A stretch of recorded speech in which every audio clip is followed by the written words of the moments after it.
নমস্কাৰ পুনৰ এটা নতুন ভিডিঅ'লৈ আপোনালোক সকলোকে স্বাগতম জনাইছো। আজিৰ ভিডিঅ'ত আপোনালোকক ইনকাম টেক্স ডিপাৰ্টমেণ্টৰ নতুন জব নটিফিকেশ্যনৰ বিষয়ে জনাম। ইয়াত 15,977টা পোষ্ট আছে। যদি আপোনালোকে এই ভিডিঅ'টো প্ৰথমবাৰ চাই আছে তেনেহ'লে চেনেলটো ছাবস্ক্ৰাইব কৰি নাপাহৰিব। লগতে আমাৰ এটা টেলিগ্ৰাম গ্ৰুপ আছে, তাৰ লিংক মই ডেছক্ৰিপশ্যনত দি দিম, তাত গৈ আপোনালোকে জইন কৰি ল'ব। তেনে নতুন জব নটিফিকেশ্যনটোত কি আছে এবাৰ চাই লওঁ আহক।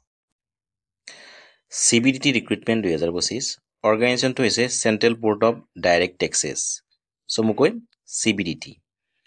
পোষ্টৰ নাম হৈছে গ্ৰুপ বি। টোটেল পোষ্ট 15,977টা। এপ্লাই মোড অনলাইন হ'ব আৰু অল ইণ্ডিয়া মেল ফিমেল দুয়োটাই আবেদন কৰিব পাৰিব। CBDT ৰিক্ৰুইটমেণ্ট 2025 চেলাৰী, ইয়াত দৰমহা হ'ব আপোনালোকৰ 45,000 টকাৰ পৰা 75,000 টকালৈ আপোনালোক প্ৰত্যেক মাহে দৰমহা লাভ কৰিব। কিমান লাভ কৰিব? 45,000 টকাৰ পৰা 75,000 টকালৈকে মান্থলি আপোনালোকে চেলাৰী লাভ কৰিব। ইনকাম টেক্স ভৰ্তি 2025 এজ লিমিট, ইয়াত মিনিমাম আপোনালোকে 18 বছৰ হ'লে আবেদন কৰিব পাৰিব আৰু মেক্সিমাম 40 বছৰলৈ আবেদন কৰিব পাৰিব। Age relaxation is applicable as per rule, অৰ্থাৎ ইয়াত আপোনালোকে মিনিমাম 18 বছৰ আৰু মেক্সিমাম 40 বছৰলৈকে আবেদন কৰিব পাৰিব। Application fees for general OBC 500 টকা দিব লাগিব। For SC ST PW candidate কোনো ধৰণৰ এপ্লিকেশ্যন ফিজ দিব নালাগে। জেনেৰেল আৰু OBC কেণ্ডিডেটসকলে 500 টকা দিব লাগিব। SC ST PW কেণ্ডিডেটসকলে ইয়াত কোনো ধৰণৰ ফিজ দিব নালাগে। চিলেকশ্যন প্ৰচেছটো জনাই দিছোঁ। ইয়াত ৰিটেন এক্সামিনেশ্যন হ'ব, কিন্তু কোনো ধৰণৰ ইণ্টাৰভিউ নহয়।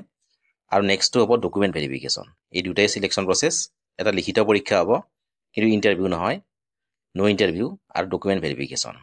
এডুকেশ্যন কোৱালিফিকেশ্যন, ইয়াত যদি আপোনালোকে হায়াৰ ছেকেণ্ডেৰী পাছ কৰিছে অথবা গ্ৰেজুৱেশ্যন কমপ্লিট কৰিছে তেনেহ'লে আবেদন কৰিব পাৰিব। Candidate should have pass 12th graduate from recognise বৰ্ডৰ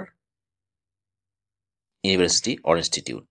অৰ্থাৎ আপোনালোকে যদি হায়াৰ ছেকেণ্ডেৰী পাছ কৰিছে অথবা গ্ৰেজুৱেশ্যন কমপ্লিট কৰিছে তেনেহ'লে ইয়াত আবেদন কৰিব পাৰিব। ইম্পৰ্টেণ্ট ডকুমেণ্ট, ইয়াত আপোনালোকক লাগিব passport size photograph, signature, Aadhaar card, education certificate, caste certificate আৰু এজ প্ৰুফ।